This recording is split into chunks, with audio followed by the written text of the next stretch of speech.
Nosotros continuamos nuestra serie de exposiciones en la Carta a los Romanos y hoy nos corresponde la sección que va desde el verso 11 al 32 del capítulo 11.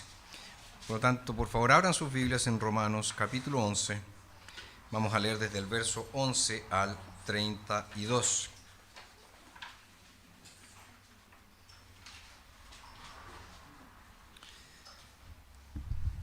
Escuchemos con atención la palabra de Dios, palabra que es infalible, inerrante y suficiente. Romanos 11, verso 11. Pregunto pues, ¿acaso tropezaron para que cayesen? De ninguna manera. Más bien, con la transgresión de ellos ha venido la salvación de los gentiles, para que ellos sean provocados a celos. Y si su transgresión es la riqueza del mundo y su fracaso es la riqueza de los gentiles, ¿cuánto más será la plena restauración de ellos? Y a ustedes, los gentiles, les digo, por cuanto yo soy apóstol de los gentiles, honro mi ministerio, por si de alguna manera pueda provocar a celos a los de mi carne y hacer salvos a algunos de ellos. Porque si la exclusión de ellos resulta en la reconciliación del mundo, ¿qué será su readmisión sino vida de entre los muertos? Si la primicia es santa, también lo es toda la masa. Y si la raíz es santa, también lo son las ramas. Y si alguna de las ramas fueron desgajadas, y tú, siendo olivo silvestre, has sido injertado entre ellas, y has sido hecho copartícipe de la raíz, es decir, de la abundante savia del olivo, no te jactes contra las demás ramas. Pero aunque te jactes en contra de ellas, no eres tú quien sustenta a la raíz, sino la raíz a ti. Entonces dirás, las ramas fueron desgajadas para que yo fuera injertado. Está bien, por su incredulidad fueron desgajadas, pero tú por tu fe estás firme. No te ensoberbezcas, sino teme. Porque si Dios no perdonó a las ramas naturales, a ti tampoco te perdonará. Considera pues la bondad y la severidad de Dios. La severidad ciertamente para con los que cayeron, pero la bondad para contigo si permaneces en su bondad. De otra manera tú también serás cortado. Y ellos también, si no permanecen en incredulidad, serán injertados, porque Dios es poderoso para injertarlos de nuevo. Pues si tú fuiste cortado del olivo silvestre y contra la naturaleza fuiste injertado en el buen olivo, ¿cuánto más estos, que son las ramas naturales, serán injertados en su propio olivo? Hermanos, para que no sean sabios en su propio parecer, no quiero que ignoren este misterio, que ha acontecido a Israel endurecimiento en parte hasta que haya entrado la plenitud de los gentiles, y así todo Israel será salvo. Como está escrito, vendrá de Sión el libertador, quitará de Jacob la impiedad, y este será mi pacto con ellos cuando yo quite sus pecados. Así que, en cuanto al evangelio, son enemigos por causa de ustedes, pero en cuanto a la elección, son amados por causa de los padres, porque los dones y el llamamiento de Dios son irrevocables. De igual manera, ustedes en otro tiempo eran desobedientes a Dios, pero ahora han alcanzado misericordia por la desobediencia de ellos. Asimismo, ellos han sido desobedientes en este tiempo para que, por la misericordia concedida a ustedes, también a ellos les sea ahora concedida misericordia. Porque Dios encerró a todos bajo desobediencia para tener misericordia de todos. Hasta allí la lectura para hoy. El conocido pastor y teólogo bautista John Piper, en su libro Alégrense las Naciones, escribió lo siguiente: la obra misionera no es la meta final de la iglesia, lo es la adoración. Las misiones existen porque la adoración no existe. La adoración es absoluta. No así las misiones, porque Dios es la medida final de todas las cosas, no el hombre. Cuando termine esta era y los incontables millones de redimidos doblen sus rodillas ante el trono de Dios, las misiones se acabarán. La obra misionera es una necesidad temporal, pero la adoración permanece para siempre. La adoración permanece para siempre. Por lo tanto, de lo que Piper nos dice, la adoración es el combustible, la adoración es el objetivo de la misión. Y Pablo está planteando exactamente el mismo punto aquí en el capítulo 11 de Romanos. Para Pablo, el fin y el propósito de Dios al ordenar todas las cosas para que un día todo el mundo escuche el Evangelio es la gloria y alabanza de su nombre. Eso es lo que Dios se ha propuesto con las misiones, la gloria y la alabanza de su nombre. Y cuando Pablo vislumbra este plan maestro, este plan precioso, este plan maravilloso de Dios, eso es exactamente lo que brota de su corazón. Es como si Pablo dijera, miren cuán sabio es Dios. Miren cuán inescrutables son sus propósitos. ¿Quién hubiera pensado, quién hubiera planeado algo así como lo que podemos ver aquí? Y sin embargo, cuán gloriosos son sus planes, dice el apóstol Pablo. Todas las cosas son suyas. Y todas las cosas en última instancia sirven a su gloria. Eso es lo que Pablo nos está diciendo aquí. Entonces el plan de Dios para las misiones hacen que el apóstol Pablo adore a Dios, exalte a Dios, le dé toda la gloria a Dios.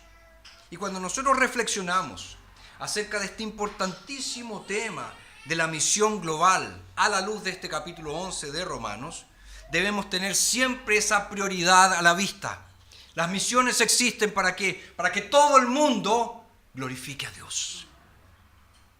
Para que todos se postren delante del Señor. Por lo tanto, el objetivo de llevar el Evangelio al mundo no es, en última instancia, ver a incrédulos convertirse en creyentes o ver a los pecadores convertirse en cristianos. Ese no es el objetivo final de la evangelización, no es el objetivo final de las misiones. Ese es solamente el medio para alcanzar el objetivo final. ¿Y el objetivo final es qué? Es que Dios sea exaltado en la salvación de los pecadores. Ese es el objetivo final de las misiones. Dios siendo exaltado en la salvación de los pecadores. Por lo tanto, la misión no se centra en el hombre, en el ser humano. La misión se centra en Dios, en su gloria. Y el hecho de que las misiones estén centradas en Dios es realmente el principio arquitectónico que da forma a esta gran sección de Romanos que hemos estado estudiando, que va desde el capítulo 9 hasta el 11 de esta carta. Ahora recordemos que Pablo está abordando la pregunta que hizo en el verso 1 del capítulo 11. Dice, por tanto pregunto, ¿acaso rechazó Dios a su pueblo? En el fondo lo que Pablo está preguntando, ¿por qué los judíos, este pueblo del pacto, esta nación santa, no creen en el Mesías? ¿Por qué? ¿Qué está haciendo Dios con todo esto? Los judíos mismos que esperaban tanto al Mesías le han rechazado. Pero los gentiles, que no tienen ningún motivo para creer en Él, lo están aceptando, lo están recibiendo. Pablo se pregunta, ¿qué es todo esto? ¿Qué significa todo esto? Ahora, hay dos cosas que yo quiero destacar del texto que acabamos de leer. La primera cosa es la misión a los gentiles. La misión a los gentiles, es decir, el rechazo al Mesías por parte de Israel estaba en los propósitos de Dios a fin de que los gentiles recibieran el Evangelio, creyeran en el Evangelio. Y eso lo vemos en los versos 11 al 24 de este capítulo 11. Y en segundo lugar, la segunda cosa que quiero ver y destacar de este texto es que en la salvación de los gentiles y en el aparente abandono de los judíos por parte de Dios, vemos la expansión mundial del Evangelio. La expansión mundial del Evangelio. Entonces, con esto en mente, nuestro tema para hoy es el siguiente: el Evangelio al mundo. El Evangelio al mundo. Vamos entonces con lo primero, la misión a los gentiles. Pablo está diciendo acá que Dios tiene un propósito más amplio en la sorprendente incredulidad de Israel. Sí, ciertamente, como ya hemos visto, esto tiene que ver con la elección divina, pero también tiene que ver con el plan de Dios para la misión a los gentiles. Miren conmigo, por favor, el verso 11. Dice: pregunto pues, ¿acaso tropezaron para que cayesen?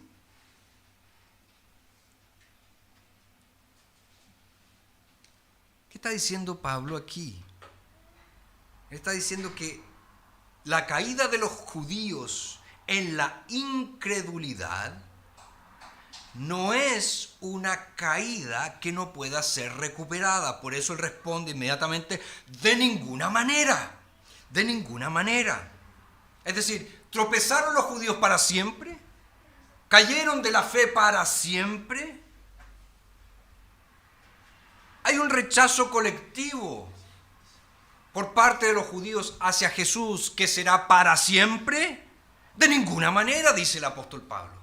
De ninguna manera. Pablo señala que el rechazo de los judíos al Mesías sirve a un propósito misionero. Sirve a un propósito misionero. Por eso, en la segunda parte del verso 11, él dice: más bien, con la transgresión de ellos ha venido la salvación de los gentiles, para que ellos sean provocados a celos. Fíjense, Pablo está diciendo que Dios aún planea la futura conversión de los judíos.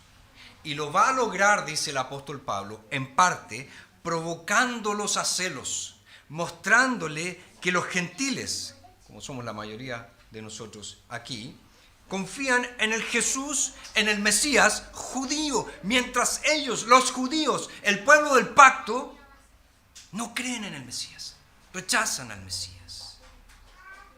Pero aún más que eso, Dios tiene un esquema muy específico para el futuro de la causa misionera global. El verso 12 dice: y si su transgresión, obviamente se refiere aquí a la incredulidad judía, su rechazo a Jesús, es la riqueza del mundo, y su fracaso, es decir, su falta de fe, es riqueza de los gentiles, ¿cuánto más será la plena restauración de ellos? Fíjense, a causa del rechazo de los judíos a Jesús, el Evangelio llegó a las naciones, llegó a los gentiles. Eso es lo que está diciendo el apóstol Pablo. Y eso está claro en el texto. Pero luego el apóstol presenta un argumento de menor a mayor.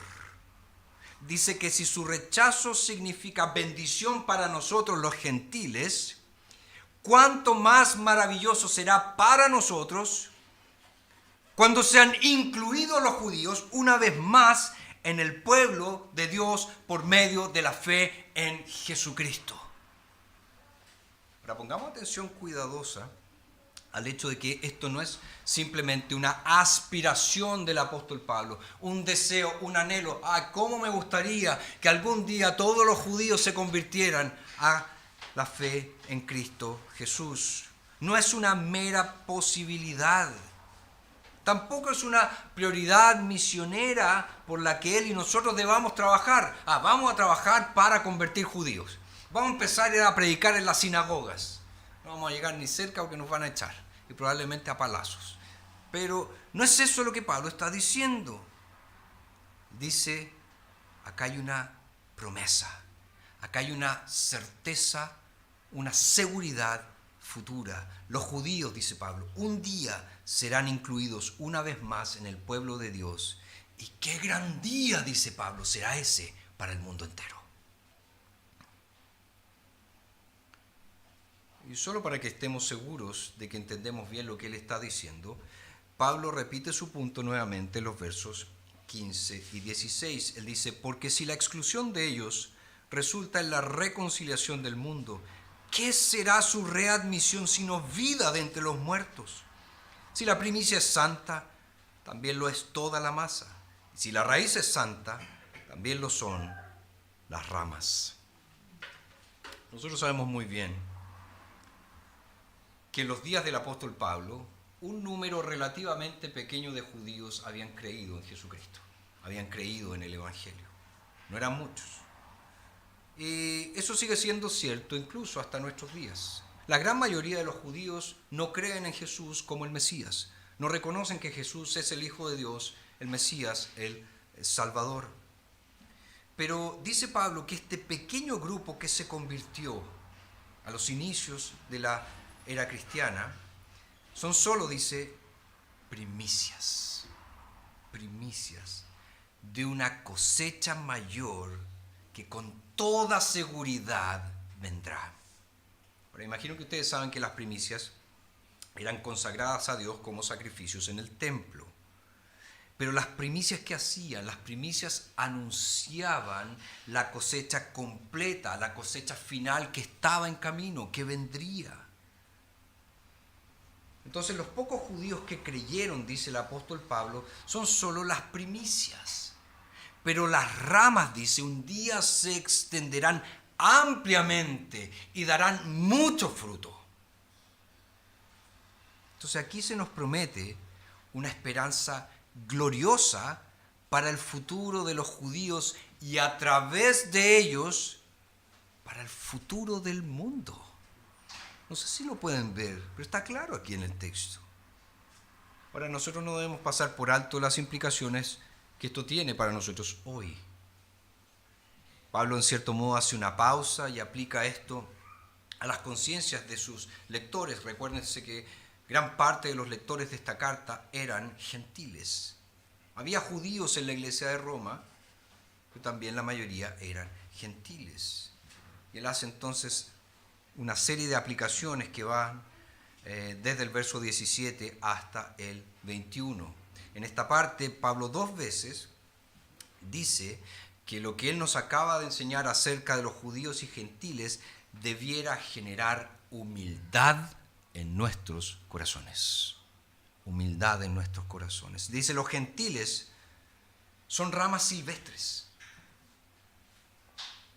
que fueron cortadas de un olivo silvestre, de un olivo no cultivado, de un olivo salvaje. Y las ramas naturales, dice, los judíos que crecieron del árbol cultivado por Dios, es decir, en el contexto del pueblo del pacto, fueron cortadas por causa de su incredulidad, para que nosotros, los gentiles, podamos ser injertados en ese árbol por medio de la fe. Pero dice Pablo, si alguna de las ramas fueron desgajadas para que tú fueras injertado, verso 18, no te jactes de las demás ramas. Porque aunque te jactes en contra de ellas, no eres tú quien sustenta a la raíz, sino la raíz a ti.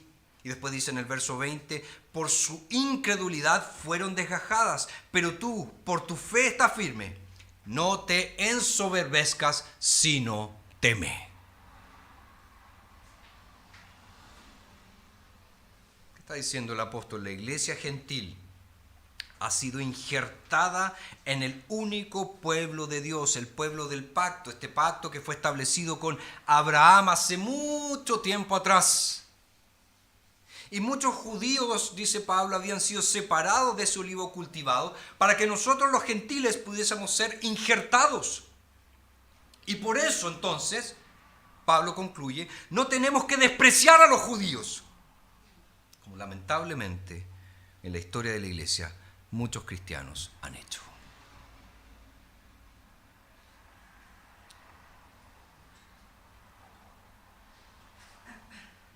La raíz de la que ellos y nosotros hemos brotado, la raíz del antiguo pacto de Dios, dice Pablo, eso es lo que nos sustenta, porque Dios es un Dios del pacto. Y ese Dios del pacto se ha comprometido con su pueblo de ser el Dios de ellos y de ellos tenerlos como su propio Dios. Entonces la iglesia gentil ha sido traída a esta herencia por la fe en el Mesías. Y por eso debe haber en ellos gratitud a los judíos, sentido de endeudamiento a los judíos y humildad. Eso debiese caracterizar a todo creyente gentil con respecto a los judíos. No orgullo, porque no somos miembros del pueblo de Dios por el hecho de ser superiores o mejores a los judíos. E insisto, es horrible mentira, ha persistido con consecuencias terribles durante muchos siglos. Pero esa mentira no tiene ningún respaldo en la palabra de Dios. Los gentiles no somos mejores que los judíos. Para nada. Debiésemos ser agradecidos a ellos por lo que han hecho. Pero más que humildad hacia el pueblo judío, Pablo dice que su enseñanza aquí debería generar en nuestros corazones la más profunda humildad delante de Dios. Miren conmigo el verso 22. Dice, considera pues la bondad y la severidad de Dios. La severidad ciertamente para con los que cayeron, pero la bondad para contigo si permaneces en su bondad. De otra manera, tú también serás cortado. ¿Qué está diciendo Pablo aquí? No somos para nada especiales. No somos especiales. Dios cortó a los judíos por causa de su orgulloso rechazo al Mesías. Ellos creían no necesitar al Mesías. Y Pablo está diciendo, Dios hará exactamente lo mismo con ustedes si también comenzamos a creer en que somos amados por Dios porque lo merecemos, o en que somos amados por Dios porque somos parte de una élite espiritual, porque somos especiales. No, dice Pablo, no.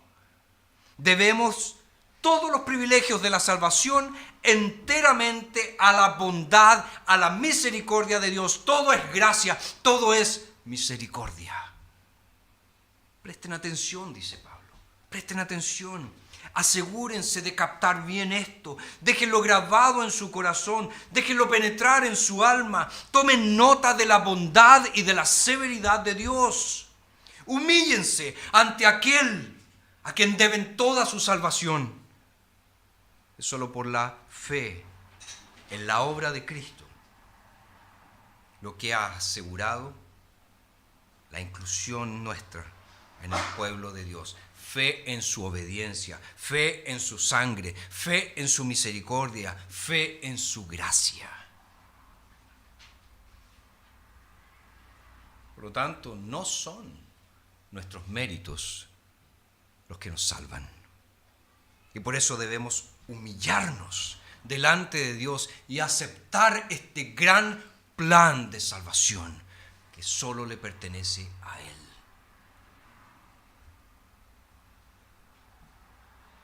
Así que solo un remanente de los judíos cree, dice Pablo, debido a la elección divina. Eso fue lo que vimos la semana pasada y está en los versos 1 al 10 del capítulo 11. Pero más que eso, la historia, dice Pablo, se desarrolla de tal manera que este plan de Dios, que incluía el rechazo de los judíos al Mesías, tenía como objetivo la misión a los gentiles, que los gentiles escucharan el Evangelio y recibieran el Evangelio. Y eso es lo que vemos aquí en los versos 11 al 24. Y esto último, dice Pablo, debiese humillarnos hasta el polvo. Los judíos fueron cortados para que yo pudiese ser injertado. Gloria a Dios por su maravilloso plan. Tenemos entonces en primer lugar la misión a los gentiles. En segundo lugar, vemos aquí la expansión mundial del Evangelio. La expansión mundial del Evangelio. Fíjense lo que Pablo dice aquí en el verso 25. Hermanos, para que no sean sabios en su propio parecer, no quiero que ignoren este misterio, que ha acontecido a Israel endurecimiento en parte hasta que haya entrado la plenitud de los gentiles. Esta frase, la plenitud de los gentiles, la tomo como una referencia al momento establecido por Dios, cuando la misión a los gentiles alrededor de todo el mundo llegue a su punto, o llegue a un punto, mejor dicho, en el que la conversión en masa de los judíos comenzará de acuerdo a qué, de acuerdo al cronograma, de acuerdo al plan de Dios. Y entonces, la inclusión de los judíos, una vez más, significará mayores riquezas para la iglesia en el mundo. Será, como dice el verso 15, vida entre los muertos. Por lo tanto, Romanos 11 nos enseña que un día la mayor parte del pueblo judío llegará a la fe en su Mesías y será injertado nuevamente en el pueblo del pacto de Dios, es decir, en la iglesia del Señor Jesucristo.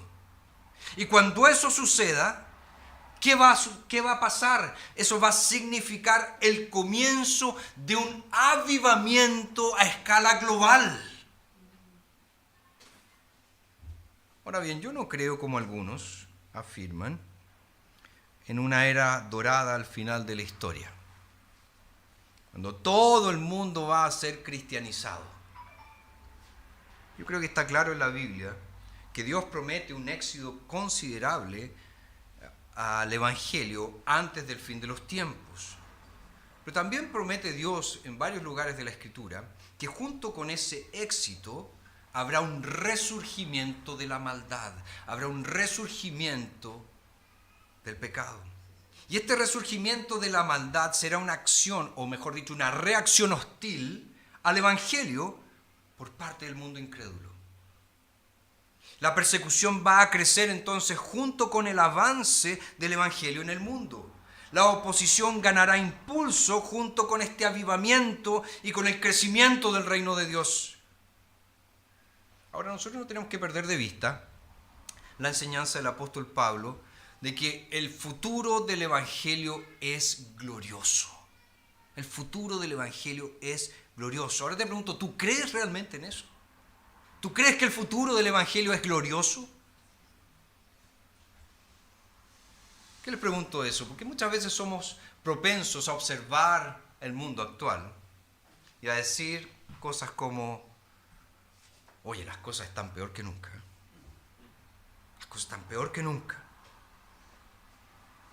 ¿No es una permanente tentación que nosotros experimentamos? ¿A creer que las cosas hoy están peor que nunca? Somos propensos a anunciar catástrofes. Va a quedar la escoba.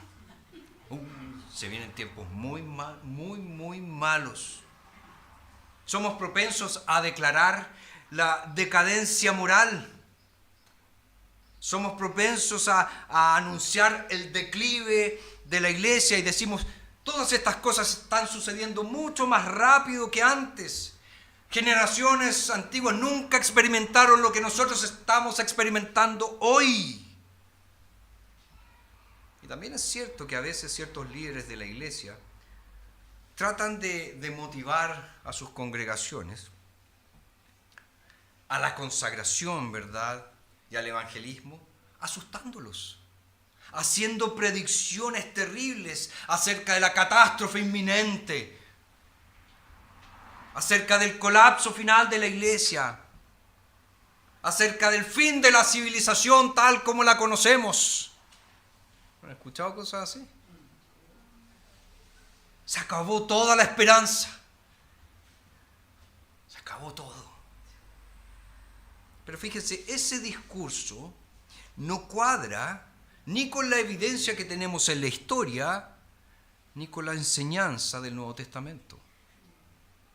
Sí, nosotros debemos esperar que las cosas se pongan más difíciles, tal vez más difíciles que nunca. La Escritura nos habla de una gran tribulación, cual nunca ha habido ni nunca habrá.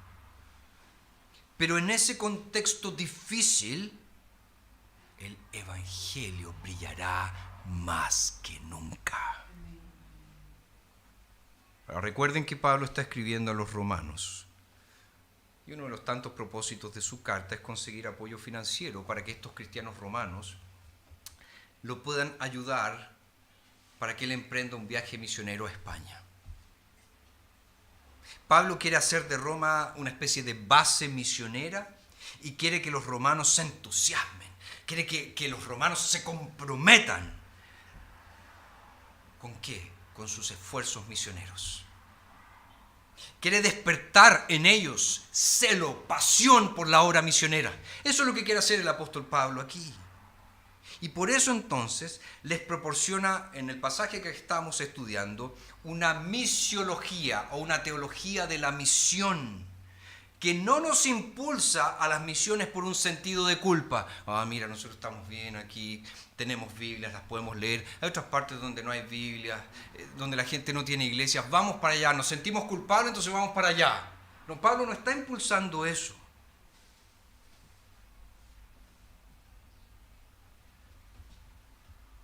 La teología misionera del apóstol Pablo aquí está llena del optimismo del Evangelio. El futuro del Evangelio es glorioso. Ahora, sé que nosotros podemos entender esto, pero no sé si ustedes concuerdan con mi evaluación, pero creo que los chilenos somos por naturaleza pesimistas. Somos pesimistas. Somos pesimistas sobre nosotros mismos, somos pesimistas sobre la sabiduría humana, sobre la cultura humana, sobre las instituciones humanas. Y es cierto, ese pesimismo yo creo que en cierta medida está totalmente respaldado por las Sagradas Escrituras. Me refiero al pesimismo sobre mí mismo y al pesimismo sobre las instituciones, la sabiduría humana. Yo quiero que escuches algo. Ni nuestro pesimismo cultural, ni nuestra tendencia a pensar solo en catástrofes, tienen lugar en nuestros corazones cristianos cuando se trata de la perspectiva gloriosa del Evangelio. Sí, dudamos de nosotros mismos. Sí, dudamos de la sabiduría humana. Sí, dudamos de las instituciones humanas. Y eso está bien.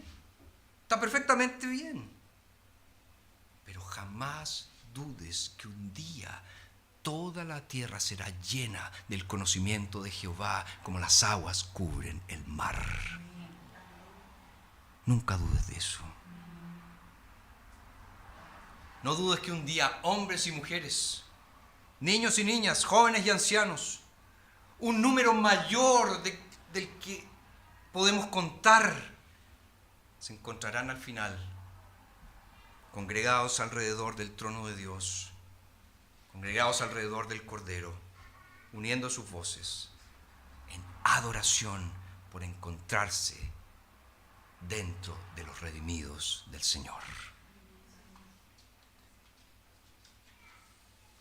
Pablo entonces quiere que comprendamos, que creamos y que actuemos a la luz de la promesa segura y cierta del éxito del Evangelio, del avance del reino.